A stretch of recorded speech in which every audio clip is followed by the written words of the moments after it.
Welcome, entrepreneurs, students, and taxpayers. This is The Tipping Point, a show devoted to individuals trying to get ahead. We scour the region for the most competent individuals in their business-related fields and allow them to educate on their specialty. Because knowledge is power, with enough power deals in your favor. I'm your host, Gabriel Velez.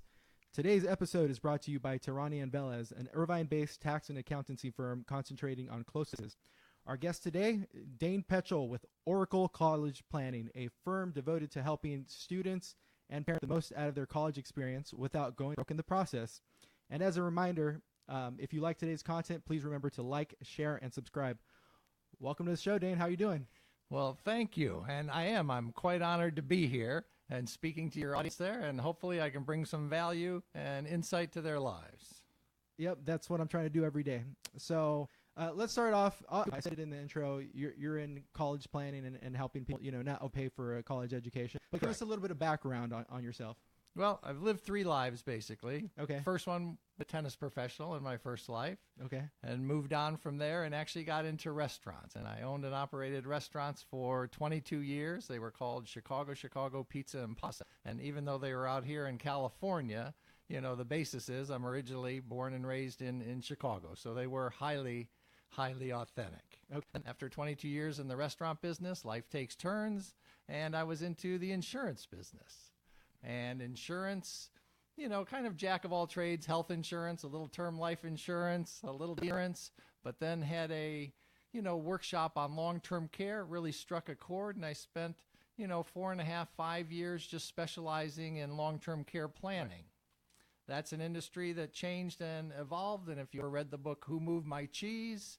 Well, my cheese was moved in that instance and decided to continue to move on and into actually retirement planning, to where now I was working with individuals, to structure their retirement and quickly realized that whether I was, speaking with a younger person, newly out of college, who was now strapped with college debt, so they weren't able to make any moves, certainly regarding starting to save for, people 45 to 55 years old who could see and understand that retirement was out on the horizon, but they had this obstacle called college in between with their kids, that was preventing them from even being able to imagine reaching retirement. So at that point in time, thought, well, I better look into this college thing. If I really want to be able to help my clients, I need to be able to help them mitigate, the costs of sending their kids to school, or, in the younger person's case, help them to come out of school with less debt so that they're able to move forward with their lives. Right. So from there, really, when you look at it with college planning, at this point, or an easy point to look at, because it's publicized so heavy, is the problem with student debt. I mean, right now, student debt is, it's an epidemic. It's, $1.4 trillion, and that's with a T, all right? And basically, kids coming out of school with so much debt that they're unable to buy cars, actually unable to, start their families or their lives, or postponing that because of the debt they have. And this college debt has increased 510% over the last 10 years. So it's just growing almost exponentially, year by year. And, the average for 2016, the average student came out of college with $37,000 in student debt, which doesn't sound so bad, and in some instances it really is. But, that still equates to paying $370 a month for the next 10 years, which is a sizable amount. But more important and more striking than that is that every single year, all right, the amount of student loan debt defaults are going up. And so it's increasing every single year. And what it represents to me is that it was poor planning going in. People didn't understand going in what it is they were signing up for, and on the backside now, once they're out of school and being, forced to have to repay these loans, they're not able to do so. So that we needed to be able to go in and kind of change the way they were looking at it, and, do a little bit more planning so that they do understand what the ramifications are going to be on the backside, So the reason it's such a big problem, the reason people are borrowing so much money, is the cost of college. As I'm sure you're aware, yep, You talk about, just a state school, even if it's a Cal State at this point, you're in for $25,000 a year. You start talking about a UC school, you're in for $35,000 a year. Wow. You start talking about, That's a private school. Yeah. We used to say 50s, you're into the 60s. And if you want to talk about an elite school, Right. Your Stanfords, your Harvards, your MITs, your Dukes, you're into the $70,000+ a year. Mm-hmm. So with those kind of costs associated with college, it's understandable that people don't have the money up to walk in and just be writing checks to pay for it in most instances there. And so one really needs to take into consideration and realize that when you do look at those costs are really just the sticker price, for college. And so, you shouldn't be scared by the sticker price. You certainly need to be aware of it, but it really is the net cost, that we're dealing with. And so that's really where our focus with Oracle College Planning is, and that is, letting people know that there are ways that one can save, on the cost of college. Okay. And so the biggest factor in determining, what your college is going to cost is college selection. So, and when you talk about college, what does that mean? That means for a best fit college, as the term is used, it's an academic fit, okay? Mm-hmm. So they have to fit into the academic pool of that particular university there, but also it has to be a social fit. The student has to feel comfortable on campus. We want them to be able to stay there for 4 years. And more people actually end up leaving school, not because it's so hard academically or they can't do it, but because they're not happy there. So they're looking for a change. Or in some instances, they don't offer the major you're looking for now or that they have an interest in, which again, go back to step one that says they didn't do a good job planning, on what schools they should be looking at and for what reasons. So socially be fit. So whatever that means to your, to your student, to your son or your daughter, whether that be, the setting, whether it's rural, whether it's urban, whether it's the sports teams, whether it's other activities, that are offered, whatever is necessary for them to feel happy and feel comfortable on campus. And then the last factor, all right, is the financial factor. So it has to be an academic and social fit for the student. Okay. But it has to be, it's imperative, financial fit for the family. And this is the key component that we feel a lot of other people leave out, when looking at colleges or considering colleges. Right. I mean, it's interesting, but for whatever reason, college is the purchase that people make or families make where they do it, they just rush in blind. They see a school and they run in there and they buy the school. Well, the schools are doing a good job of marketing, right? I mean, schools do a great job of marketing. You want to wear those, if you're a UCLA fan, you want to wear that baby blue and that gold, and with good reason. And yes, and this is how schools are chosen a lot of times. On a road trip as a young kid, your student saw Stanford and just decided, oh, he's 8 years old, doesn't know anything about it except, wow, I saw a great game at Stanford, or I had fun while I was at Stanford, and so I want to go to Stanford. Okay. And then, heaven forbid, the student actually does chemically to get admitted to Stanford, and now you have to figure out how you're going to pay $70,000 a year for the next 4 years, because you certainly can't disappoint your child who has dreamed about going to Stanford, for his entire life. And so this is where the problems begin. Yeah. Because, and this is where I say, it borders on insanity, because people will just rush in and say, okay, I'll buy that. We don't do that in any other areas of our life. Don't just go look for houses and find the biggest house, with the ocean view and run in and say, oh, I'm going to buy it, and then figure out, well, how am I going to pay for this? Or we wouldn't even do it with a car. We wouldn't do it with a vacation. But for some reason, we'll do it for college. Yeah, I mean, it's probably also important. I mean, it's right. So the parents are usually going to be like mostly financing the college education. Maybe some loans, so like a future, like in the future, the student will have to pay back the loans, right? But figuring out what the correct is that students' personality for what they're driven for, it's a really big decision, and it's a really difficult decision, right? Because at 15, 16, when you need to start making these plans, you really don't know what you're going to do the rest of your life, and you really don't know. You know, I was out with a couple friends. You know, we kind of have a little bit of a boys, you know, thing that we do, and we were out at Mastro's actually, and we're having dinner, right? Name dropper. Okay. Trying to impress, but okay. And it worked, actually. Well, see, you know, for meals as well as education, right? And so we're out at Mastro's. We're like, you know, drinking some wine, and next to us there's actually, you know, a wife and husband. They're on their anniversary, you know, paying a lot of money for a good meal, and you know, having some drinks as well.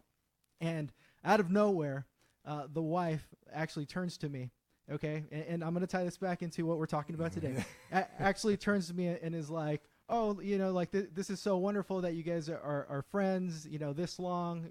And, you know, how long have you guys been friends? And it's like, oh, well, basically, this is my cousin, this is my brother, and this is, you know, my brother's best friend. We've been best friends our whole lives. And so, you know, we try to take some time out to kind of catch up in things, you know, at least once a year. Because, you know, life gets really busy. And she's like, oh, that's beautiful. And then she like starts to cry and starts, you know, and she's telling us, you know, it's our such and such anniversary, 20-year anniversary. And, you know, this past week, my kid was actually visiting me from college, and the kid looked at me, and she's a nurse, and her husband's a physician, right? And my kid looked at me and said, you know, Mom, I'm only going to medical school because it's what you want. It's not what I want. You know, this physician parent, this nurse parent, they're financing 100% of this education, and who the heck knows? You know, this person might not actually want to be a physician, and you're paying.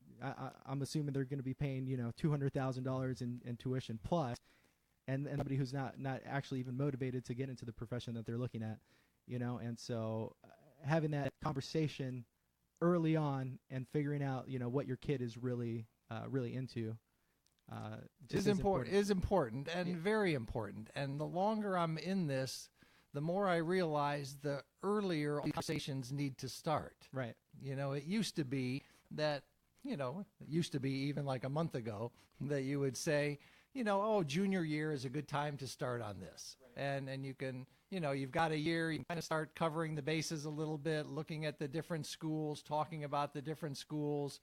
Really, you know, we impress that, you know, you need to be actually backing it up from there and talking career. That very difficult to be picking schools if you don't know what your major is going to be, your career, that you're kind of putting the cart in front of the horse in that instance. Yeah. So, you know, and many, you know, 16, 17-year-olds don't really know exactly what it is they want to be doing for the rest of your life. I can promise you that I wasn't going to be a college planner, you know, at that 16, age, sure. or have any of those thoughts, or even a financial advisor, you know, anything even close. I'm pretty sure in those days I was just a tennis professional, and that was it, and that was as far as I was looking forward. But you know, you do have those conversations about career, and if they don't know exactly what they want to do, well, then you bring in, you know, attitude and aptitude, and what is it they're good at, what is it that they like doing, what if they could be doing anything doing, what would it be? And well, it could even be video games. Right. And well, that's $1 billion industry these days, so there's actually many of them, you know, in that industry. So you can't even discount that if that is truly what their passion is, and that is what they do. But again, it's important to have that conversation first, because once you know the career or what you're looking at, and even when touching on the career, you actually bring in, you know, how much that person makes in that position, in that career. Right, exactly. What kind of lifestyle do you want to lead, you know? Exactly. Right, life-work balance also. Yep. Right. So bring it in, your quality of life there. But yes, you know, if they do want to be living, you know, on the house on the hill overlooking the ocean, but yet their desire is to be a school teacher, you know, you have to let them know that nothing against school teachers. You know, we love school teachers, and I sincerely believe that they're underpaid. However, most of them on their salaries aren't going to be living on houses overlooking the ocean. So right. If there is a disconnect, you just want to make sure that they understand and that maybe that isn't going to be possible. Yep. So all of those, you know, are brought into conversations. But again, once you have the career, you now start looking at, well, what majors feed into that career. Right. And so once you have the meal down, now you can start shopping for schools. Otherwise, you're just picking a school to pick a school. You may as well pick it, based on the colors, or the teams, or, what their ranking is, in the different areas there. But definitely, you find the major that you're after, you start shopping schools for the majors. And something we have learned over the years is that marquee schools, your Stanfords again, your Ivies, your Dukes, your Northwesterns, your Notre Dames, have done a wonderful job of marketing themselves. Yep. A brilliant job of marketing themselves to the public and having us believe that these are the only places, are definitely, the best places to go to receive a great education. And they're through it all, not discounting them. They're all fine institutions, but they aren't the best at everything they do. At the department level, there's hundreds of other schools and universities out there that will provide you the same quality education. And the school itself may actually have additional benefits when you talk about career counseling or internships or relationships that not only will get you through school, but actually get you a job when you get out of school. And that's part of the conversation that people can tend to miss, and that is that college isn't the end game. College isn't the goal. College is just the stepping stone to get you to the next 40 years of life, to your career. Right. So don't make that 4 years, the end game there, because, you're setting yourself up for failure in that sense. Now, backtracking again. Yep. When you're looking at schools, we all used to pick schools, and you would call it a safety school, a target school. And all of that was predicated on admissions. Could I get into? And you'd have your safe school that says, well, my grade is good enough that I could easily qualify to get into that school. And then your target schools, would have been, okay, that's pretty much a match with where I am. So, there's a good chance I can get in, but I'm sure not guaranteed to get in. And then you had your schools that said, oh, this is kind of, in my dreams, I'd look at school and maybe I'll put an application in there in hopes that somehow the sun stars align. I'm going to be, accepted, surely knowing that the other two, should come through in the event that one doesn't work out. And now the problem is you have to be careful in choosing your schools, because you need to overlay over all of that the financial fit. Because again, here's where that problem comes back around again, that you say, oh, here's my school and I want to go there, but you now get in and you have to pay for that. Yep. And so this is where we really caution people on being reasonable, what they're willing to pay, for their children's education. And we have to try and help them keep their emotions in check, because when your emotions get out of control, and we're talking about our kids and our money, Right. Two emotional hot buttons there. Absolutely. That come into play. Things can get out of control very quickly. So we try and put a buffer on that to keep people reasonable. So with all that being said, the next step is to say, well, let's see what kind of deal, we can get on college. And there are deals to be had.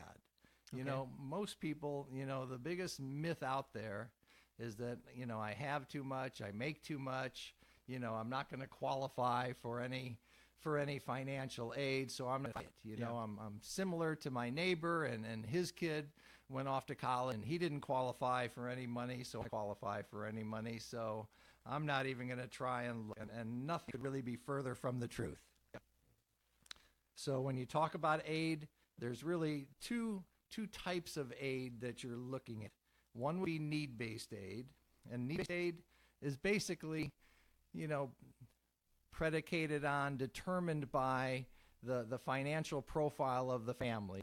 How much money do they have? What do they have in income? What do they have in assets? And yes, this is driven, all right, by the financial status of the family. And so you are correct when you say, it is for lower income families are going to receive more, okay, when you talk about need-based aid. However, you'd be surprised at how far ladder need-based aid goes. And again, this will come back around to college selection, which college drives everything. Yeah. Because you can make $150,000, $175,000 a year, which is, pretty solid middle income there. Maybe not so much here in Southern California, Right. but certainly in other regions of the country, you can be making that kind of money. And I-4 aid, again, depends on your selection. Then past need-based aid, you have what is termed merit-based aid. And merit-based aid, name implies, is all handed out, all awarded based on the merits of the student. And it has nothing to do with the financial profile of the family. Doesn't matter how much money they make or how much money they have, you can still be eligible for merit-based aid. And there is actually much more merit-based aid available than need-based aid. It's a much bigger pool of money. It's a $155 billion pool of money, and that was billion with a B. Yep. All right, which in all actuality pays for 31% of all the colleges nationwide come from that pool of money. So it is available.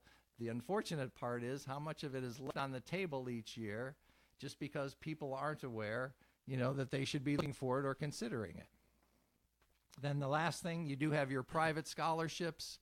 Private scholarships represent about 13% of the money that's out there. The merit aid is 86% merit aid scholarships available. And looking at it, but you look to the merit aid first, but the private scholarships are monies that you would be considering, some in your local area. If I were looking for, private scholarships, I would start by talking to my high school counselors and saying scholarships are handed, on an annual basis here in the area. Kiwanis, could be Rotary, could be Carl's Jr., could be, a CPA firm. Okay. Could be Sure. Yeah. law offices. Okay. All right, that will ante up some money each year, and whether it's 500 or 5,000, it might be available there as extra money. Okay. So let's back up a little bit because I need a little bit of clarification. Okay. So private scholarships, main sources are businesses, right? That want to sponsor a certain type of education. So whether it be STEM or whether it be CPA firms or things like that. That's private scholarship. Where's the money for need-based and merit-based aid usually coming from? The need-based aid comes from it's a combination: federal government, state government. Okay. And then the merit-based aid is coming more from the institutions themselves. From their endowments. Okay. And this is where, as we continue with the conversation, you will see that in many instances, there's much more money available from your private schools than your public schools. Right. For two reasons. One, they have larger endowments, and two, they don't have all the restrictions on them on how they spend their money. They have a little bit more freedom to spend it as they see fit versus the state schools, which have many more regulation restrictions on how they're able to dole out money. Okay, great. Thank you for clarifying that. Okay. I didn't mean to derail you. Nope, not a problem. Yep. So now, stepping back and starting at the beginning, when you look at need-based aid, all right, it begins with your FAFSA form. Okay. And that's your free application for federal student aid. Yep. And this, again, is a form that people, would poo-poo and say, oh, well, I'm not going to qualify for anything. I'm not going to fill it out. But we would encourage, all of our clients, basically anybody, to always FAFSA form. I mean, if you were Bill Gates, we'd be telling you should be filling out a FAFSA form because if nothing else, yes, be qualifying for any need-based aid. However, it would still make him eligible for federal loans. Okay. And whether or not he needs the federal loans or is going to use them, it's just a nice option to have. And so, we would just as soon have the option as not have the option. So you fill out the FAFSA form. And then you never know for sure, again, depending upon your school selection, maybe there is some aid available, that could sneak through there. Now, beside that form, all right, and the FAFSA form, the biggest things that they're looking at or considering, on this financial aid form, it's going to be parental income, parent asset, and student are the four main factors there, that go into come up with what is called your EFC. EFC standing for your expected family contribution. And that's the amount that the government or the school feel you can pay each year for your child's education. Okay. And so in many instances, you'll fill out your FAFSA form, it comes out just to pick a number, $30,000 is your number. And that is your number, all right, that they think you can afford to pay. I've never had a family who really believed they could afford to pay what their EFC came out to, but that's just the way it works. Okay. You know, they feel like they're living month to month as it is. Right. Have no idea where the school believes they can come up with $30,000 a year to help pay for school. But they do take into consideration, you know, assets that you have and saying, hey, those monies could use to, you know, to help to pay for school, or you wouldn't have to be participating or putting money into your 401k plan, you know, during your child's college years, so monies could be transferred over to help pay for school. I mean, they really don't believe you should be retiring and having kids in college at the same time. Right, yeah, work until the end to pay for college. You've got more years to pay after that. Yeah. And so that's your FAFSA formula, or your FAFSA and the FAFSA formula that comes up with your EFC, which is your number, which should be the starting point for everybody who is looking at colleges. This is what determines, you know, what type of family you are and what aid is available, what financial aid is available. So if you have a lower EFC, hey, we could be looking at need-based aid and we could be looking at merit aid. If you have a high EFC, then, okay, maybe need-based aid isn't cut. We certainly will now be looking at schools, you know, that afford more merit aid. Right. And this is, again, where school selection means everything, because you do have schools, and there are, you know, your elite schools, I always just keep going back to them, but they always stand out and everybody wants to know. But when you talk your Ivies or your Stanford, Dukes, or your Notre Dames, those schools will meet 100% of your need. So if you go back to that EFC of 30,000, and those schools, you know, just using round numbers, are $70,000 schools, the equation would be cost of attendance, which is the $70,000 for 1 year of school all in, minus your expected family contribution, your EFC, the $30,000 would leave $3,000 in need. Okay. Those schools will meet 100% of need. You know, they would never not want somebody to be able to attend any of their schools if you couldn't afford it.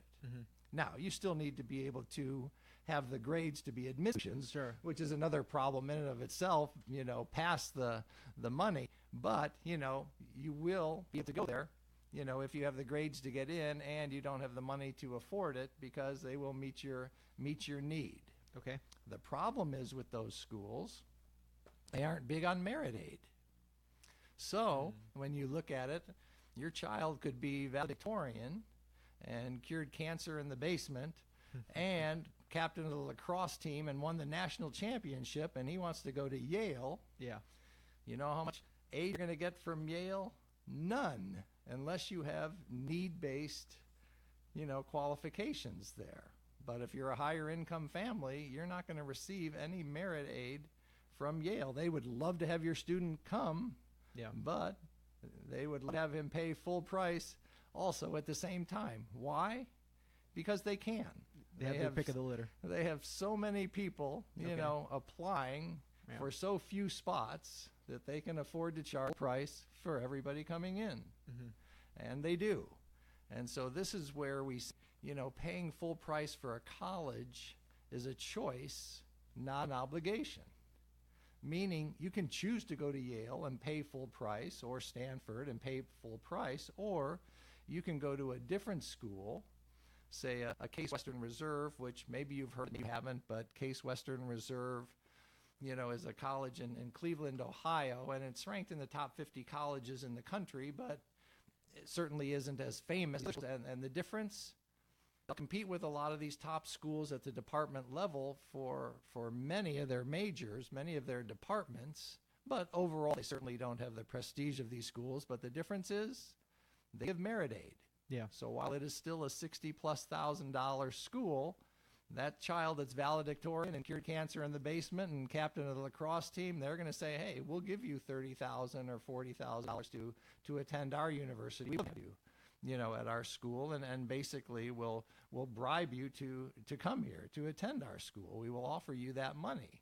So in essence, you're looking at that and you would be saying, well, $280,000, you know, to go to, you know, your Ivy League school or one of your elite schools, or once you subtract the scholarship amount of money, you know, you'd be talking about $120,000 to go to Case Western. Yeah. So you've now got $150,000 decision, to make there, to say, well, which school would make the most sense, economically there. And of course, there's a lot of other factors that go into making that decision. And who wouldn't want to have that Harvard sticker on the back of our car window that our student is going to? But again, is it really necessary? And is it going to make a difference in the next few years of his life, whether he graduated from Case Western or whether he graduated from Harvard there? So that's your FAFSA application and your need-based aid and looking at that. Now, when you talk about your merit-based aid, okay, your institutional grants and scholarships, they come in different sizes, shapes, and forms. You do have what are termed your competitive scholarships. And your competitive scholarships are, the schools offer them individually. You do take a separate application, which is why so many people miss these, because they assume by just applying to the school that you would be, in line to be available for these scholarships. But it does take applying for these scholarships, and they have some pretty stiff requirements, meaning they're going to require, a high GPA just as an entree to be able to put in an application, and some very high test scores. And then you go in, it would also involve writing a special essay and having interviews. And so it is really quite a process there. And in the end, there are, 10 of these or 15 of these, not a whole lot, when you consider the numbers of people in. These would be called your President's Scholarships or your Emeritus Scholarships for XYZ University. And it would be a nice prize if you could get it, but, a very small percentage of people are going to be getting those awards. Then you look at, and many have what is called a grid scholarship. And this is actually automatic when you do put in your application. So you're automatically enrolled in participating in the grid scholarship. Wow, yeah. So how the grid works is they'll just tell you flat out what you're eligible for, based on your merits. And so off the top of my head, one of the schools that does this is University of Alabama. And big school. Yeah, big school. All right. And it's your major schools, big schools that will be in many instances using the grid scholarship just to help simplify the process. But what it is that if you have a 3.5 GPA, that's like your ante just to get into the game. Yeah. And then you have an ACT score of 27. Mm-hmm. For that, they will give you, for that merit, they will give you $3,500 a year for 4 years or $14,000. Yeah. And you say, okay, not bad. But if you had a 29 on your ACT instead of a 27, and of course still your 3.5 or better GPA, they will actually give you $14,000 a year or $52,000 over 4 years. So there's a $38,000 wow. by having 2 more points on your ACT score. Yeah.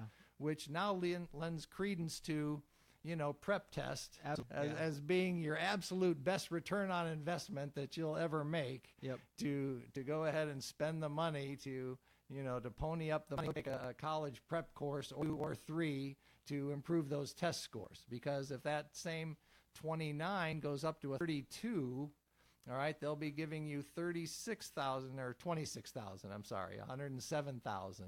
Wow. Over the 4 years. So you say, yep, money well spent, in that instance, and bettering your cause. And then schools also will offer package scholarships where they just kind of throw a bunch of things in. It may include some of your need-based aid. It may include, work-study programs, may include some loans, and then may actually include some merit aid as well. And they'll just kind of bundle it for you, to give you a package there and try and entice you to come to their school. And then past that, getting back to the private scholarships a little bit there, you have to be careful with everything, but you have to be careful with private scholarships too, because what happens, schools can view this and you have what is called a lendable. All right, blendable with the schools means, let's just say you received a $5,000 scholarship from Carl's Jr. Okay. And you think, great. And you tell the school, hey, I got a $5,000 scholarship from Carl's Jr. And they go, Mr. Petchul, that's fabulous. Congratulations. What that means now is they view that as a family resource. And they say, you've now got $5,000 more to spend for school. So that $1,000 they were going to give you is now going to be $15,000. And you end up in the same spot. Okay. And bad could actually go to worse on that one, because your $5,000 is for 1 year, and the $20,000 was going to be for 4 years. So you just took a net loss by being awarded a $5,000 scholarship. Oh, no. So then there is, some schools will view your scholarships as stackable, meaning, hey, it's just more money for you, and they won't be subtracting from the aid they were going to offer you in that instance. But it's just one more factor that you need to be aware of, when you go into this. Yeah. So how does it play out? Grades, test scores are certainly big factors there, but also, special skills and abilities, they leadership, or whether it's your debate club or whether your athletic prowess, yes, you can get an athletic scholarship if you happen to be one of those 1%ers, Yep. that have the skill level and find the school that has the money available to, to bring you in. Those are certainly the things they're looking for. And, something that should be emphasized, always, it's, quite possible you could go to a private school for less money than the cost of going to a public school. Mm-hmm. Again, Once you understand, how it works. Right. If you had let's just say you had a very low EFC, for instance, and you had a $10,000 EFC.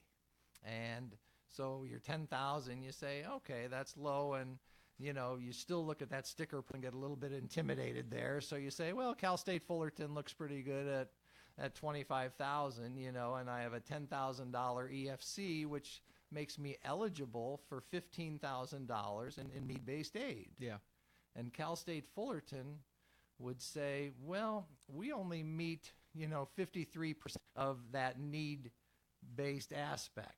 And so they would take that and they would give you $8,000, and even of that $8,000, it might be $1,000 in a scholarship, so free money, and which is the money we really like the most, right, versus plus $7,000 in either a work-study program or loans. They're 53% of need that they're meeting, and then it still leaves you having to pay, $7,000. So $7,000's left, along with the $10,000 EFC. You're paying $17,000 to go to Cal State Fullerton, a $25,000 school. And you'd say, well, better than a poke in the eye with a sharp stick, but it's not exactly the end all. Versus a private school, and we'll just say for round numbers, it costs $50,000, EFC of $10,000, and so you have $40,000 in need. Yeah. And not that every private is 100% of need, but this particular one does. Mm-hmm. And so now they're going to make up $40,000. No, they're going to give you $32,000, $33,000 in scholarships, free money, and we love that, and $7,000 in, a program and in loans. And so now you're going to a $50,000 school for $10,000 versus a $25,000 school for $17,000. Now, this still may not be enough. There may be other factors that go into this, and that would certainly be, the Career Center and internships and maybe specialty programs that would still have you leaning towards maybe the $25,000 school over the $50,000 school. But what it says is never discount the school just based on the sticker price, because you don't know ultimately it's net price that matters. Yeah. In the end, how much you're going to be paying. And so this is what leads you to realize that colleges are businesses. Okay? While they're not there to make money necessarily, they are there to improve their ranking and their stature. And so every single year they put together what they want in the way of representation for that incoming class. Mm-hmm. And what special skills and talents maybe they're looking for to put together that team, that class they're bringing in.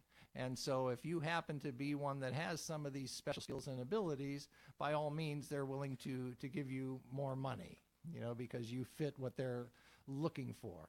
The other side of that is when you talk about, financial aid only being for, lower income people, again, nothing could be further from the truth, because when you realize their businesses, everything they do okay, has a purpose, and it's me when I say they understand their return on investment for everything they do. So them giving a high net worth family to a student to come attend their school, Right. if they have to give this student $10,000 to come to this school, well, from the day that student sets foot on campus, he's going to be spending more money in the soda machines. He's going to be spending in the cafeteria. He's going to be going to more activities and more ball games. So not only spending more money while he's there, but where do they get all that they have in their endowments? Well, they get it from their alumni. Yeah, donations from the Alumni Association. Right, exactly. And chances are you're going to be getting much more money coming back to you from your rich students, Absolutely. than your lower income students there. And not to say that some of their low income students, after they graduate, want to do great, Right. but again, they know what they're doing, and they know what their return on investment is when they hand you money. So they're not shy about handing people, it doesn't necessarily seem fair or right, but they're not shy about handing out money to people who don't necessarily need it as much to attract that student to come to their school. So this is where you say, that with regarding aid, the top 25% of income earners in the country, receive 75%, of the aid. That's amazing. Yeah, I don't think anybody thinks at the top of their head that the top 25% of earners are receiving most of the financial aid that's actually out there, right? And it goes back to that, the conversation you had in the beginning, which is people think it's not worth it to fill out the FAFSA or to do all the legwork, right? Because they make too much money, quote, right, to qualify for any aid, and you're saying exactly the opposite. Exactly. Yeah. Exactly. The money is there. You just have to know, where to find it, how to find it, and what is necessary to get it, and how the schools, delegate that money.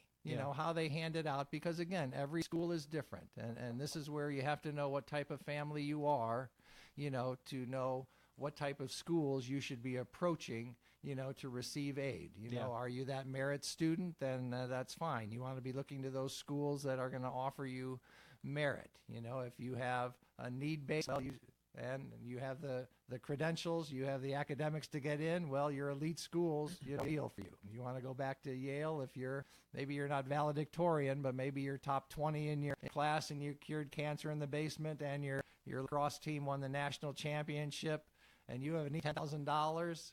Well, going to Yale for $10,000, would be a home run. Yeah, there would absolutely. be no reason not to want to do that.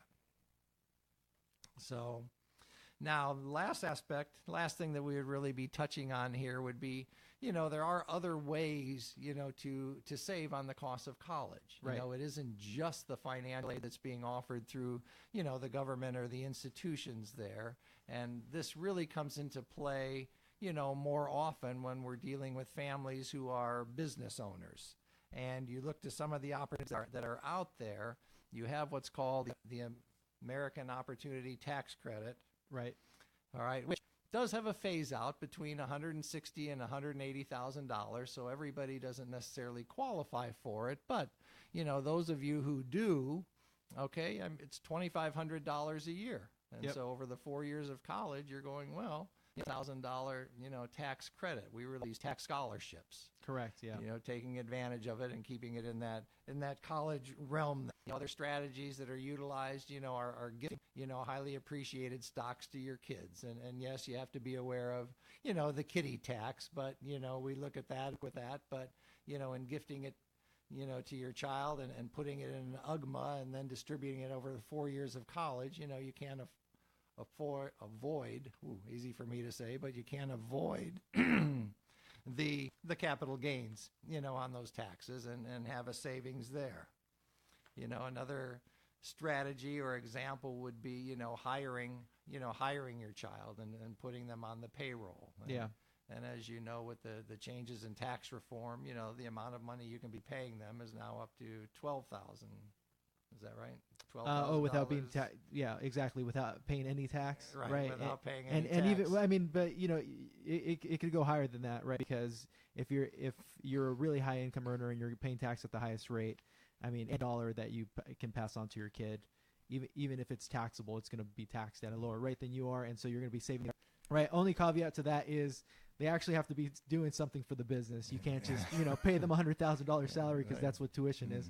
Like it has to be reasonable compensation for whatever it is that they're doing. Usually they're going to be, a non-exempt employee. They're going to have to clock in and clock out and things like that. But, getting your kid to pay for his own college via your business is a great strategy, because you're going to give your kid a lot more flexibility than another employer will, right? And you'll hold the job for them. And you'll make a few exceptions here and there, but you can't, like I said, you can't just pay them what the tuition is going to be. It needs to be structured the right way, like a bona fide employment. But there's a lot of wiggle room there too. Right, and we could use that just as, one piece to the puzzle there. We'll stack a lot of these on top of each other, where you save a lot of money. A lot of singles, still win ball games there. Yep. In the savings there. And then one last plan would be a Section 127, a tuition reimbursement plan, which, if structured properly, could also, save you some money or get you some money towards your child's education. Oh, excuse me, I have a call. Oh, go ahead and take it. It's fine.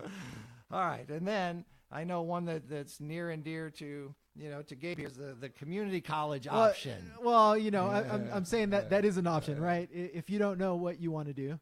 And it is an option, and it's a good option for many people. It's certainly a very economical option. Consider the cost of a community college, because in most instances there you can be still living at home, you can be working at the same time, and then going to school, and just to get all your prerequisites out of there and have those knocked out, and so transfer after finishing there to your 4-year institution, just to finish it up, and that's still going to be the degree, to hang on the wall. Nobody knows that you went to a junior college, for the first couple years there. It's only the end result that they're interested in. Now, even in looking at that, I know a lot of people, make that decision because it's the one they know, and with all we deal with financial aid, we would still be looking at that. And if it was, there's a lot of reasons somebody may be going to the community college. They may not be very motivated. Maybe they aren't sure what they want to do. The parents don't want to invest the big bucks to send them off to a school just to have them crash and burn.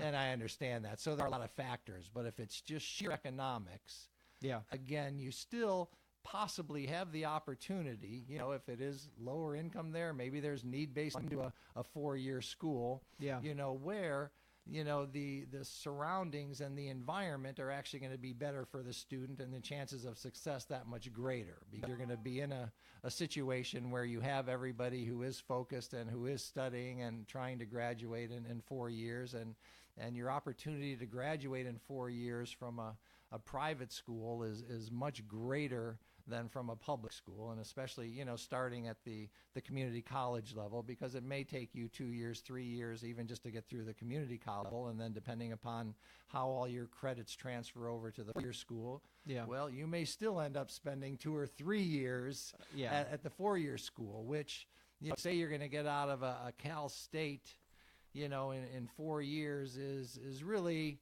You're swimming upstream in that one. It's against the odds. 34% of the people graduate, in 4 years from a Cal State, and it's only 53% after 6 years. Right. That graduate from a Cal State. And if you're talking about Southern California, like Long Beach, don't even think about graduating from Cal State Long Beach in less than 5 years, right? Right. Or Cal State Fullerton, or same thing. Now the UCs, they're actually very good. I mean, they're up there actually ahead of the privates. On average, used to talk 50% to 60% graduate in 4 years, and that's good. Up into the 70s. But the UC schools, I have to say, for the most part, they're 2% right now, graduate in 4 years. Wow. Which, you have the challenge. One, you have to be able to get in. They aren't so easy to get into anymore. That's not a gimme in any way, shape, or form to get into a UC school. And then two, you have to be careful about your major. Because depending upon your major, some of these majors, they're using the word impaction, and they tell you going in, you're not going to be able to get all the classes you need to be able to graduate in 4 years. Yeah. So your $35,000 a year cost isn't really for 4 years, it's really for 5 years. So that may be paying a little bit more to go to a private school that you can get out in 4 years, there's a school in Ohio, Denison University, which actually one gives merit aid, which is how I know about it, because any school that's out there handing out merit aid, we're aware of. They have a 78% graduation rate in 4 years. You say that's astronomical. I mean, 80%, 4 out of 5 kids are graduating, Wow. On time in 4 years. And so you say, sometimes there are other reasons that you'd say, hey, I'd pay a little bit more to have my that school, just hoping that he's part of that 80% that's in and out of there in 4 years. Yeah. And that's really it. God. Take a breath. Well, that was amazing. I've never experienced somebody so it seems like you do this a lot, actually. Well, I've had these conversations a lot. Yeah. Not necessarily all of it compacted here, condensed into 1 hour as fast as you can, but well, I mean, you're obviously an expert in what you're doing. I think for most, going into these decisions, they want best for their kids. They're ready to almost write whatever check is necessary, and really they're more worried about making the money to pay for college than actually taking the time to sit down on the weekend or whatever and do all this research. And nobody do the research that. Yeah, I mean, the sheer amount of information that you just laid out here, that's just really scratching the surface. Nobody has the time to put this together unless it's their profession, which it's your profession. And the information is there, meaning, there's 12,000 books on college planning. Yeah. So there's plenty of information out there, and there was 1 billion Google searches last year on college planning. Yeah. But you're right, unless you're ready to make a career of it and sit down and start reading all of these books and trying to piece this all together, and then understanding, with 3,500 plus colleges, 4-year colleges in the country, and how each and every one of them handle need-based aid versus merit-based and the qualifications to get in, then yes, there may be benefit in working with somebody who has already done that work for you. Yep. Yeah. And you're trying to get out of college in 4 or 5 years, right? So that you don't have to pay for that extra year, and then time being more valuable than money, actually, right? So that year, I think hiring somebody like you, or having at least coming and having a conversation with you, is invaluable. Like you shouldn't go without it. Right. It is time well spent. So and you do talk about that 5th year of colleges, and it is an expensive year. Yeah. As a CPA, as a financial advisor, of sorts, you look at that and you say, you have to pay, not only do you have to pay tuition for another year, which it is bad going to worse again, because you've lost all your financial aid in the 5th year if you did have any. It's exhausted after 4 years. So now you're paying full retail for your 5th year, and then it's what's called the opportunity cost. The average college graduate is going to be making $42,000 a year their first year of work, and so not only are you not earning the $42,000, you're having to pay out whatever it is, call it $30,000. So you've just lost $72,000 in having to attend school for another year. Yep. Yeah. Sounds like you'll be paying loans for a long time. Okay, I'm gonna stop. You've gone through so much today. Like, I need to have you back on the podcast again to jump into more detail on some of these topics. Each one of these subjects could probably be fill an hour just in working through it. Okay. All right. Before we wrap up today, I want to let everybody know who's listening or who's watching us. Where do people find you? My name is Dane Petchul, so you could Google me. There's a good start, and that would work. The company is Oracle College Planning. So Google that, and you'll find me as well. So Dane at Oracle College Planning. If you want my email, phone number, 949-398-4300. This has been great, Dane. I appreciate you coming on. It's a wrap.